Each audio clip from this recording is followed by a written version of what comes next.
कुरान मजीद का 40वां सूरा सूरह मोमिन।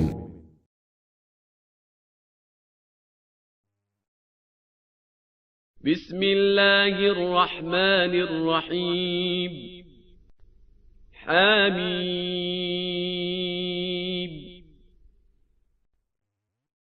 तंजीलुल किताबि मिनल्लाहिल अज़ीज़िल अलीम।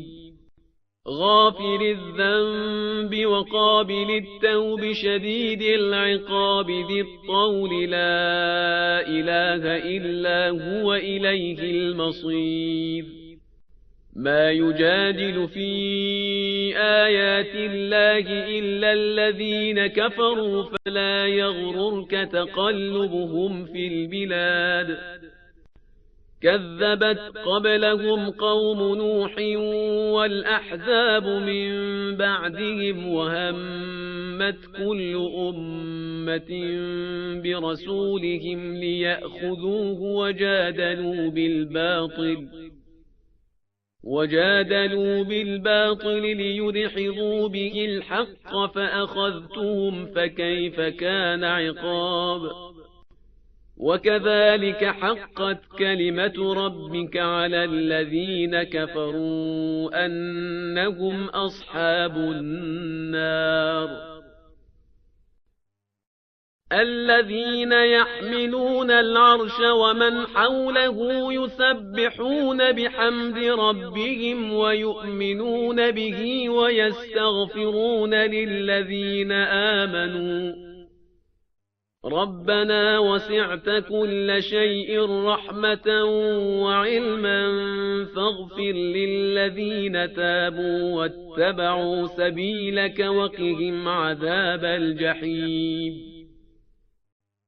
ربنا وأدخلهم جنات عدن التي وعدتهم ومن صلح من آبائهم وأزواجهم وذرياتهم إنك أنت العزيز الحكيم.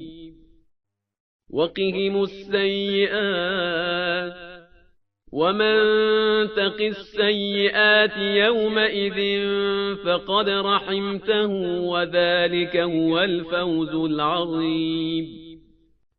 إن الذين كفروا ينادون لمقت الله أكبر من مقتكم أنفسكم إذ تدعون إلى الإيمان فتكفرون. قالوا ربنا أمتنا اثنتين وأحييتنا اثنتين فاعترفنا بذنوبنا فهل إلى خروج من سبيل. ذلكم بأنه إذا دعي الله وحده كفرتم وإن يشرك به تؤمنوا فالحكم لله العلي الكبير.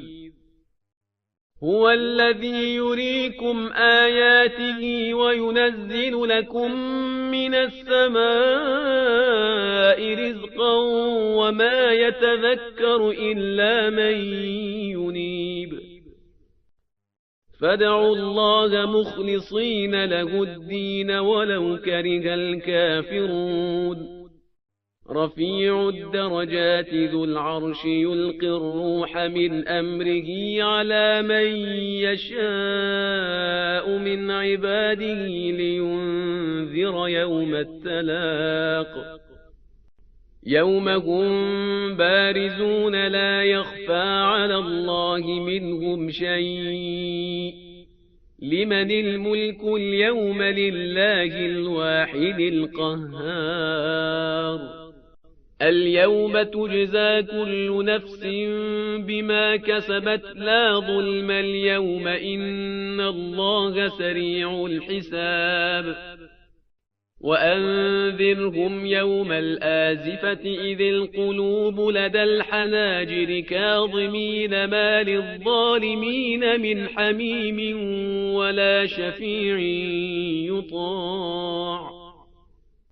يعلم خائنة الأعين وما تخفي الصدور والله يقضي بالحق والذين يدعون من دونه لا يقضون بشيء إن الله هو السميع البصير أولم يسيروا في الأرض فينظروا كيف كان عاقبة الذين كانوا من قبلهم كانوا هم أشد منهم قوة وآثارا في الأرض فأخذهم الله بذنوبهم وما كان لهم من الله من واق ذلك بأنهم كانت تأتيهم رسلهم بالبينات فكفروا فأخذهم الله إنه قوي شديد العقاب ولقد أرسلنا موسى بآياتنا وسلطان مبين إلى فرعون وهامان وقارون فقالوا ساحر كذاب فلما جاءهم بالحق من عندنا قالوا اقتلوا أبناء الذين آمنوا معه واستحيوا نساءهم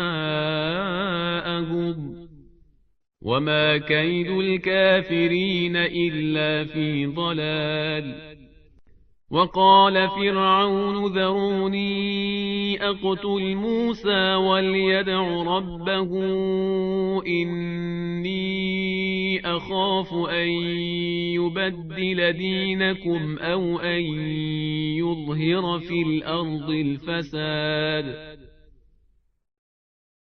وقال موسى إني عذت بربي وربكم من كل متكبر لا يؤمن بيوم الحساب وقال رجل مؤمن من آل فرعون يكتم إيمانه أتقتلون رجلا أن يقول ربي الله وقد جاءكم بالبينات من ربكم وإن يك كاذبا فعليه كذبه وإن يك صادقا يصبكم بعض الذي يعدكم إن الله لا يهدي من هو مسرف كذاب يا قوم لكم الملك اليوم ظاهرين في الأرض فمن ينصرنا من بأس الله إن جاءنا قال فرعون ما أريكم إلا ما أرى وما أهديكم إلا سبيل الرشاد وقال الذي آمن يا قوم إني أخاف عليكم مثل يوم الأحزاب مثل دأب قوم نوح وعاد وثمود والذين من بعدهم وما الله يريد ظلما للعباد ويا قوم إني أخاف عليكم يوم التناد يوم تولون مدبرين ما لكم من الله من عاصم ومن يضلل الله فما له من هاد ولقد جاءكم يوسف من قبل بالبينات فما زلتم في شك مما جاءكم به حتى إذا هلك قلتم لن يبعث الله من بعده رسولا كذلك يضل الله من هو مسرف مرتاب الذين يجادلون في آيات الله بغير سلطان أتاهم كبر مقتا عند الله وعند الذين آمنوا كذلك يطبع الله على كل قلب متكبر جبار وقال فرعون يا هامان ابن لي صرحا لعلي أبلغ أسباب السماوات فأطلع إلى إله موسى وإني لأظنه كاذبا وكذلك زين لفرعون سوء عمله وصد عن السبيل وما كيد فرعون إلا في تباب وقال الذي آمن يا قوم اتبعون أهدكم سبيل الرشاد يا قوم إنما هذه الحياة الدنيا متاع وإن الآخرة هي دار القرار من عمل سيئة فلا يجزى إلا مثلها ومن عمل صالحا من ذكر أو أنثى وهو مؤمن فأولئك يدخلون الجنة يرزقون فيها بغير حساب ويا قوم ما لي أدعوكم إلى النجاة وتدعونني إلى النار تدعونني لأكفر بالله وأشرك به ما ليس لي به علم وأنا أدعوكم إلى العزيز الغفار لا جرم أن ما تدعونني إليه ليس له دعوة في الدنيا ولا في الآخرة وأن مردنا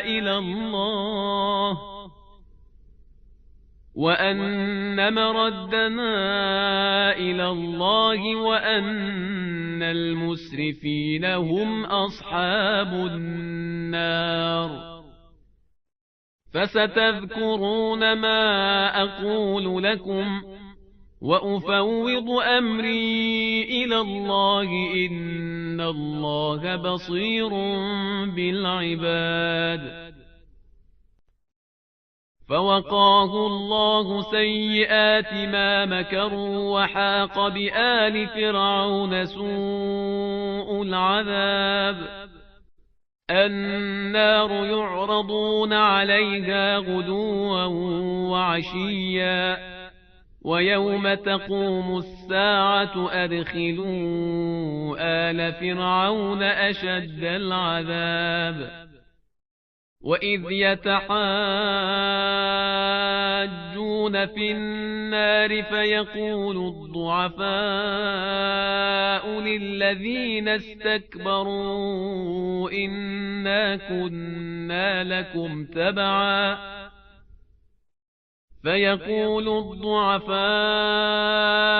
للذين استكبروا إنا كنا لكم تبعا فهل أنتم مغنون عنا نصيبا من النار قال الذين استكبروا إنا كل فيها إن الله قد حكم بين العباد. وقال الذين في النار لخزنة جهنم ادعوا ربكم يخفف عنا يوما من العذاب. قالوا أولم تك تأتيكم رسلكم بالبينات قالوا بلى قالوا فادعوا وما دعاء الكافرين إلا في ضلال. إنا لننصر رسلنا والذين آمنوا في الحياة الدنيا ويوم يقوم الأشهاد يوم لا ينفع الظالمين معذرتهم ولهم اللعنة ولهم سوء الدار. ولقد آتينا موسى الهدى وأورثنا بني إسرائيل الكتاب هدى وذكرى لأولي الألباب. فاصبر إن وعد الله حق واستغفر لذنبك وسبح بحمد ربك بالعشي والإبكار. إن الذين يجادلون في آيات الله بغير سلطان أتاهم إن في صدورهم إلا كبر ما هم ببالغيه فاستعذ بالله إنه هو السميع البصير. لخلق السماوات والأرض أكبر من خلق الناس ولكن أكثر الناس لا يعلمون. وما يستوي الأعمى والبصير والذين آمنوا وعملوا الصالحات ولا المسيء قليلا ما تتذكرون. إن الساعة لآتية لا ريب فيها ولكن أكثر الناس لا يؤمنون. وقال ربكم ادعوني أستجب لكم إن الذين يستكبرون عن عبادتي سيدخلون جهنم داخرين. الله الذي جعل لكم الليل لتسكنوا فيه والنهار مبصرا إن الله لذو فضل على الناس ولكن أكثر الناس لا يشكرون. ذلكم الله ربكم خالق كل شيء لا إله إلا هو فأنى تؤفكون.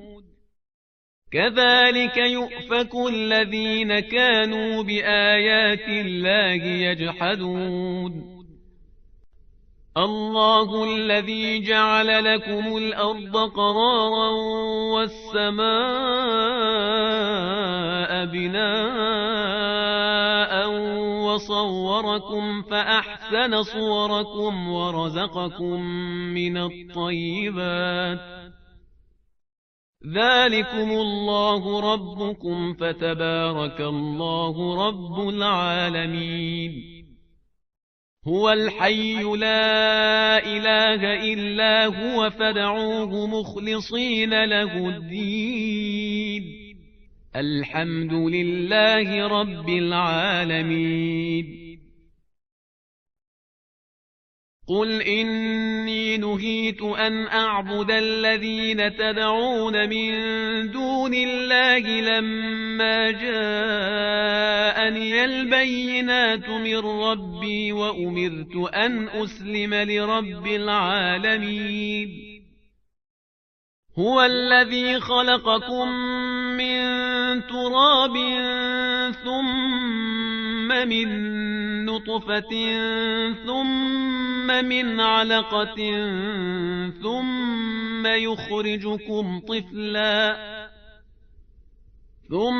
يخرجكم طفلا ثم لتبلغوا أشدكم ثم لتكونوا شيوخا ومنكم من يتوفى من قبل ولتبلغوا أجلا مسمى ولعلكم تعقلون هو الذي يحيي ويميت فإذا قضى أمرا فإنما يقول له كن فيكون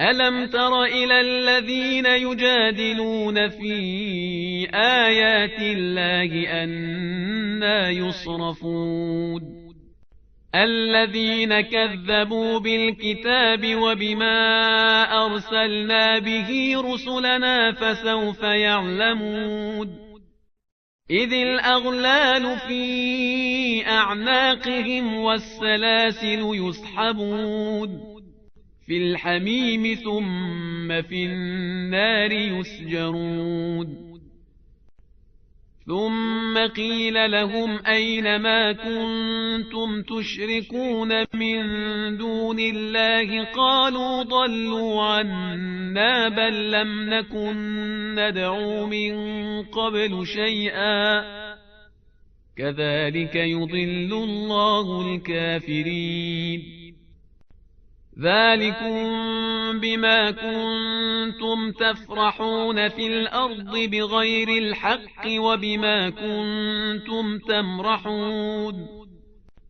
ادخلوا أبواب جهنم خالدين فيها فبئس مثوى المتكبرين فاصبر إن وعد الله حق فإما نرينك بعض الذي نعدهم أو نتوفينك فإلينا يرجعون ولقد أرسلنا رسلا من قبلك منهم من قصصنا عليك ومنهم من لم نقصص عليك وما كان لرسول أن يأتي بآية إلا بإذن الله فإذا جاء أمر الله قضي بالحق وخسر هنالك المبطلون